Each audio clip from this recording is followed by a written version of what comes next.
Halo, saya Heru di Chemistry.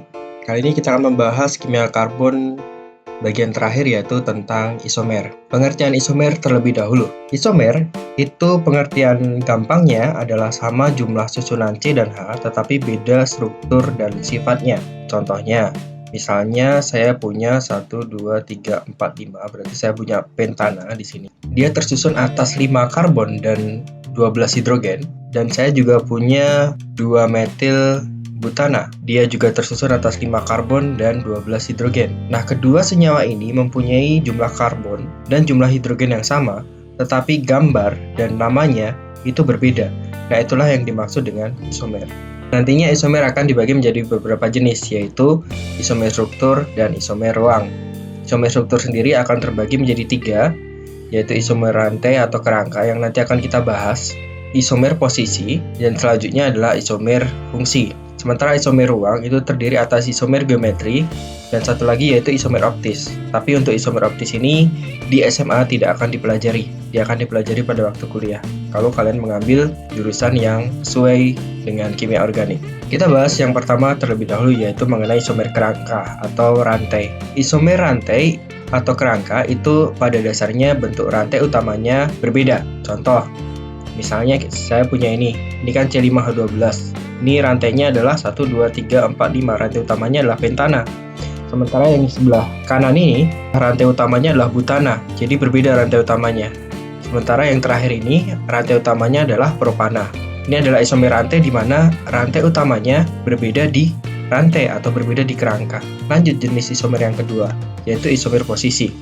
Isomer posisi itu bentuk rantai utamanya sama, tetapi posisi cabang atau gugus utamanya berbeda. Misalnya, saya punya senyawa ini, dan saya juga punya senyawa ini. Rantai utamanya adalah 1, 2, 3, 4, 5. 1, 2, 3, 4, 5. Rantai utamanya adalah pentana, tetapi dia punya cabang di posisi kedua, sementara ini punya cabang di posisi ketiga. Beda posisi cabangnya itu namanya isomer posisi. Tapi seringkali juga beda posisi gugus utama. Contohnya, kita punya alkena, 2 pentena. Dia punya isomer posisi dengan 1 pentena, di mana posisi rangkapnya atau gugus utamanya ini berbeda posisi. Maka dinamakan isomer posisi. Apakah bisa isomer kerangka sekaligus isomer posisi? Misalnya kita punya 1 pentena di sini dan kita punya di sini 2 butena, tapi di sini ada cabang metilnya. Ini namanya 2 metil 2 butena, ini 2 pentena. Nah, ini termasuk isomer kerangka ataukah isomer posisi? Jawabannya adalah isomer kerangka. Intinya, meskipun rangkap beda posisi, namun jika kerangka sudah berbeda, ya sudah namanya adalah isomer kerangka. Jadi kalian tidak usah pedulikan lagi posisinya karena kerangkanya sudah beda. Oke ya. Lanjut mengenai isomer fungsi. Isomer fungsi itu berbeda gugus fungsi, jadi jumlah C sama H-nya sama, tapi gugus fungsinya berbeda. Contoh, misal kita punya C5H10, yaitu di sini adalah 1 pentena, dan kita punya di sini adalah siklopentana. Di sini juga C5H10, di sini 1 pentena, di sini siklopentana. Mereka berdua itu beda gugus fungsi. Tapi rumus jumlah C-nya dan jumlah H-nya itu sama, maka mereka adalah isomer fungsi. Contoh lain, kita punya alkuna di sini 1 pentuna itu akan mempunyai isomer fungsi dengan siklopentena. Nah, ternyata nanti akan ada polanya, yaitu untuk isomer fungsi, alkena itu akan berisomer fungsi dengan sikloalkana. Sementara untuk alkuna akan berisomer fungsi dengan sikloalkena. Lanjut ke isomer yang keempat, yaitu isomer geometri. Isomer geometri itu hanya pada alkena. Contoh, 2 butena. Kalau ditulis secara rajin seperti ini ya gambarnya ya. Tapi kalau misalnya dijelaskan lebih detail, akan jadi seperti ini. Nah, ternyata kedua gambar ini memiliki sifat yang berbeda. Kedua struktur ini memiliki sifat yang berbeda. Yang sebelah kiri dinamakan cis 2 butena, sementara yang sebelah kanan dinamakan trans 2 butena. Bagaimana cara menentukan cis dan cara menentukan bentuk transnya? Di sini saya akan memberikan tipsnya bagaimana cara menentukan. Yang pertama, kalau kalian punya ikatan rangkap seperti ini, kalian bagi menjadi 2. Contohnya saya di sini saya bagi menjadi 2 seperti ini. Lalu kalian perhatikan nyawa yang ada di sini. Dan kalian tentukan prioritasnya, apakah CH3 atau H. Bagaimana cara menentukan mana yang lebih dominan dan mana yang kurang dominan? Kalian cukup melihat nomor masanya. Hidrogen nomor masanya 1, karbon nomor masanya 12. Berarti prioritas pertama adalah yang sebelah sini, ini nomor 1. Sementara hidrogen itu nomor 2. Kita lihat di sebelah sini, sama berarti prioritas pertamanya adalah CH3-nya, prioritas keduanya adalah sebelah sini. Nah, kalau dia sesama prioritas pertama ada di dalam satu deret, sama-sama di atas atau sama-sama di bawah, maka dia namanya adalah cis. Kita lihat yang di sini sekarang. Kita lihat, kita potong dulu duanya, lalu kita bagi, kita lihat senyawa yang ada di sini. Nomor massa yang di CH3 itu lebih besar, jadi dia prioritas pertama di sini, prioritas kedua di sini. Kita lihat sebelah kirinya, ini berarti lebih besar nomor massanya, berarti ini nomor 1, ini nomor 2. Kalau nomor satunya itu saling bersilangan, berarti dia bentuknya adalah trans. Nomor 2 juga saling bersilangan, berarti bentuknya adalah trans ya. Oke, mungkin ada pertanyaan, kenapa sih harus ada cis, harus ada trans? Nah, ini kembali lagi ke pelajaran kelas 10 mengenai momen dipol. Kedua senyawa ini ternyata memiliki sifat yang berbeda. Yang satu polar, yang satu non-polar. Kalau misalnya kalian bagi menjadi dua seperti ini, kita lihat di sebelah sini. Misalnya di sini gayanya adalah 4 Newton, lalu sebelah sini misalnya ini gayanya adalah 1 Newton. Ini ngasal aja ya. Lalu di sebelah sini ini gayanya 1 Newton, di sini gayanya adalah 4 Newton. Kalau dia pergerakan kanan dan kirinya, itu totalnya adalah 5 Newton. Pergerakan ke kirinya totalnya juga 5 Newton. Berarti seimbang. Tapi bagaimana kalau dia dipotong atas bawah? Pergerakan ke atasnya totalnya adalah 8 Newton. Pergerakan ke bawahnya totalnya adalah 2 Newton. Maka senyawa yang ada di sini itu adalah senyawa polar. Karena momen dipolnya bukan 0. Oke, bagi kalian yang tidak paham ini tidak apa-apa.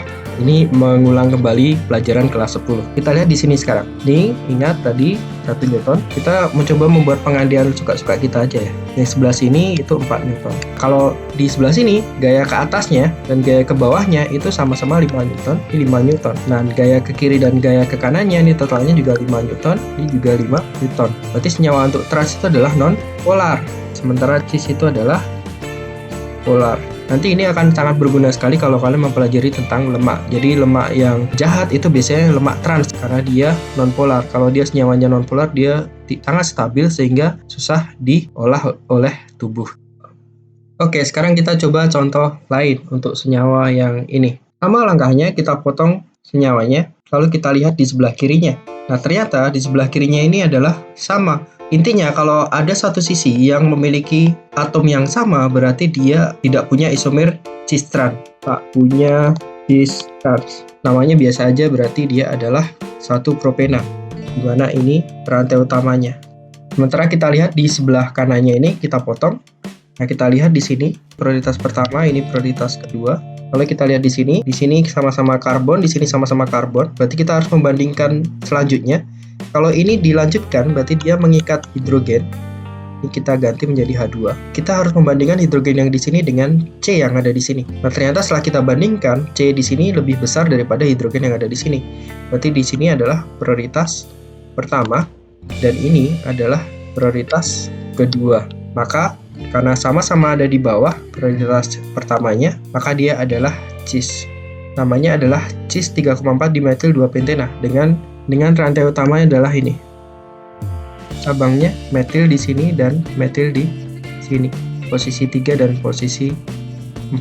Kita kasih nomor di sini 1, 2, 3, 4, 5. Nah, kalau kalian kebingungan bagaimana cara menghafal cis dan trans, di sini ada memenya. Memenya adalah jadi bisa kalian lihat di sini kalau dia sama-sama di atas dan sama-sama di bawah, maka namanya cis formers.